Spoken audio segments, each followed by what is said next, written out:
Welcome to this explainer. Today we're going to track the truly astonishing journey of early Muslims, as recorded in Islamic historical texts. We're looking at a group that went from being a starving, totally isolated community to a formidable, totally isolated community. It's an intense story filled with extreme hardship, some genuinely brilliant strategy, and incredible discipline. Some genuinely brilliant strategy and incredible discipline. So let's get right into it. Now, you might be wondering how exactly eating leaves to survive, how does successfully challenging the greatest empires to survive in just a matter of years? Challenging the greatest empires on Earth in just a matter of years. Through the lens of strategic patience. We really need to examine their timeline through the lens of strategic patience. So here's our agenda. We're breaking this down into 5 major phases. The Valley of Boycott, the Test of Uhud, gradual reform and security, the Treaty of Hudaybiyah, gradual reform and security, triumphs and expansion. Treaty of Hudaybiyah, and finally, triumphs and expansion. Let's keep moving. Maps out exactly where we're going chronologically. This timeline right here, it's going to take us from exactly where we're going chronologically in the 7th year. It's going to take us from severe all the way to absolute ascendancy in the 7th year of prophethood, by the 7th year after all the way to absolute ascendancy Section 1, by the 7th year after Hijrah. 3 years Section of 1, desperation. The Valley of Boycott. So, the lowest point of their persecution kicked off in the 7th year of prophethood. The lowest point of their persecution this is when kicked off leaders in the 7th year of prophethood. Brutal 3-year blockade against Banu Hashim in the Valley of Abu Talib. 3-year blockade against Banu Hashim in the Valley of Abu Talib. This was a highly coordinated effort to completely erase this was a highly coordinated entire families were cut off from society. Figures like Abu Lahab entire families were cut off from society.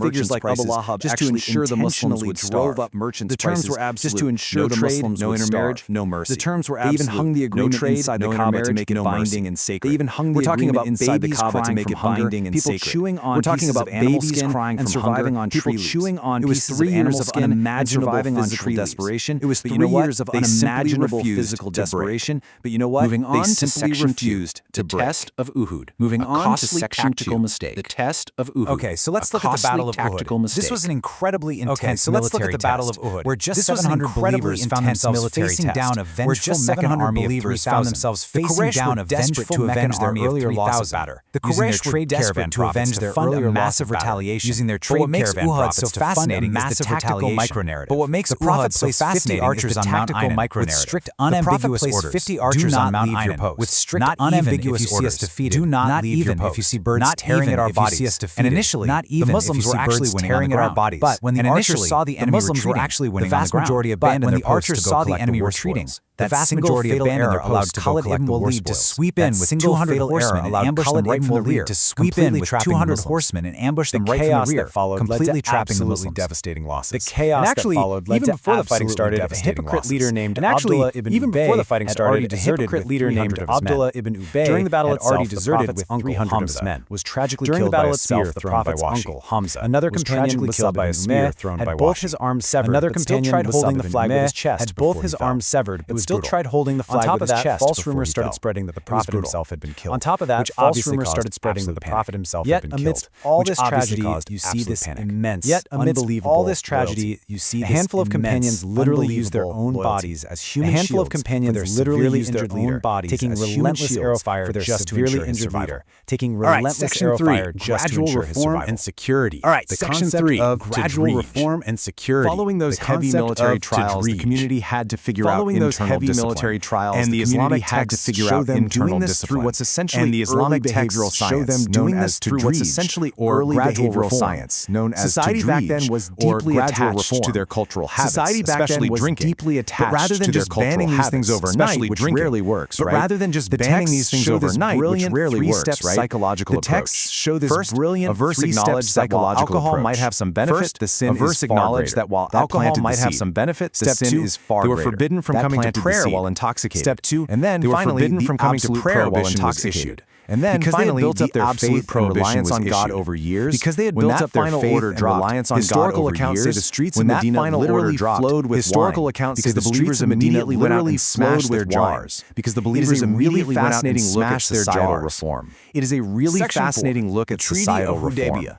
The price Section of 4, strategic patience. The Treaty of Hudaybiyah. Now, this concept of strategic patience was put to the ultimate test. Now, this concept of strategic patience was put to the ultimate test peacefully in pilgrim garb based on a dream the Prophet had, traveling peacefully in pilgrim garb based on a dream the Prophet had. This led to something blocked by the courage from entering Mecca. Now, look at the contrast on the screen here, because this treaty is a masterclass in long-term thinking. Because this treaty is a masterclass in long-term thinking. The Meccan negotiator Suhail wouldn't even allow the phrase messenger of Allah in the document, so the Prophet just erased it himself. Messenger of Allah. They also had to agree to return any Meccan who fled to the Muslims, but they also had to agree to return any Meccan who fled to the Muslims. Plus, they couldn't even enter Mecca that year. Muslims who fled to them. The companions were devastated. Plus, they couldn't even enter Mecca that year. Zoom out for a second. The companions were devastated. A profound strategic victory. Why? This was because they secured 10 years of guaranteed peace. Why? They finally got official political recognition of guaranteed peace. They finally got official political recognition without fear of attack. And they gained the absolute freedom to spread their message without fear of attack. The emotional toll of that day was just immense. The emotional toll of that day was just who had just escaped his captors. Imagine the heartbreak when a Muslim who had just escaped his guide negotiating for the Meccans, who ironically was the son of the guide negotiating for the Meccans, begging for help, threw himself at the Muslims' feet in chains,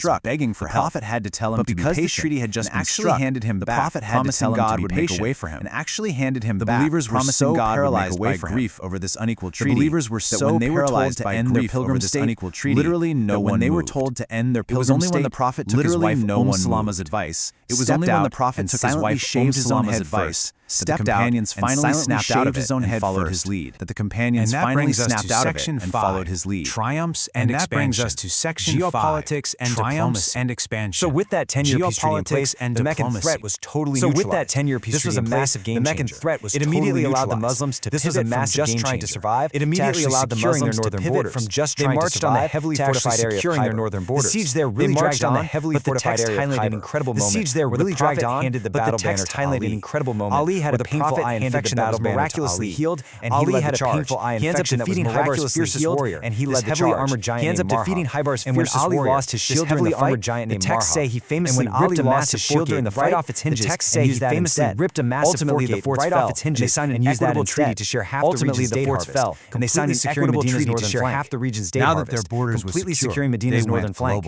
Now that their borders were secure, carrying sealed letters to 4 of the world's superpowers, envoys carrying sealed letters to 4 of the world's geopolitical waters. Pure diplomacy, look at these vastly different geopolitical waters. The Byzantine Emperor Heraclius privately admitted it was the truth. The Byzantine Emperor Heraclius privately admitted it was the truth because he wanted to keep his throne. Abu Sufyan, the king of Abyssinia, because he wanted to keep his throne, literally stepped off his throne and humbly embraced the message. Literally stepped off his throne and humbly embraced the message. Said no. Over in Egypt, Muqawqis politely said no, king, Kisra, sent back generous he haughtily tore the letter into shreds in an absolute rage. He haughtily tore the letter into shreds in an absolute rage. The prophet foretold that Kisra's empire would be torn apart in the exact same way. The prophet foretold that Kisra's empire would be torn apart shortly after when Kisra was killed by his own son. Which is exactly what happened shortly after when Kisra was killed by his own son. That is the number of Muslims who triumphantly yet totally peacefully walked into Mecca triumphantly yet totally peacefully walked into Mecca. They finally got to perform their delayed pilgrimage known as the Umrah al-Qada. They finally got to perform their delayed pilgrimage known as the Umrah al-Qada. The discipline they marched and the sheer physical strength on display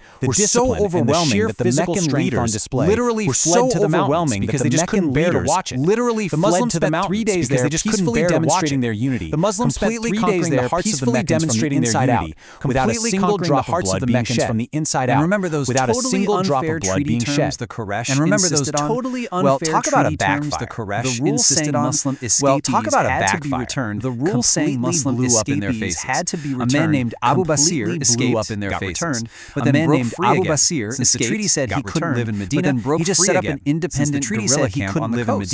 He just set up an independent guerrilla camp on the coast. The guy in chains from earlier started joining him, including Abu Jandal. This 300-man independent group started devastating the Meccan trade caravans going to Syria. It got so bad that the Quraysh literally had to send an envoy to Medina. It got so bad that the Quraysh literally had to send an envoy to Medina, begging the Prophet to cancel that specific clause and take the refugees in. So what looked like a humiliating defeat originally proved to be an undeniable strategic win. This quote on the screen right now perfectly summarizes our whole explainer today. This quote on the screen right now, the physical survival through the boycotts, the agonizing loss of loved ones at Uhud, the bitter disappointment initially at loved ones at Uhud, all of it bitter disappointment initially at Hudaybiyah, all of it was the treaties, the letters, the long-term vision that cemented their legacy. It was their strategic patience that cemented their legacy. diplomacy that ultimately was their strategic patience and brilliant won over the entire Arabian isolated their enemies and won over the entire remarkable historical timeline. So I want to leave you with a thought. How can this ancient practice of strategic patience transform our own modern practice of strategic patience? It's really fascinating to think about how playing the long game, even when it feels like a painful, unfair compromise in the short term, even when it feels like a painful, unfair compromise in the short term, can fundamentally alter the entire geopolitical landscape. And definitely keep questioning how these powerful lessons from the past can inform the realities of our present.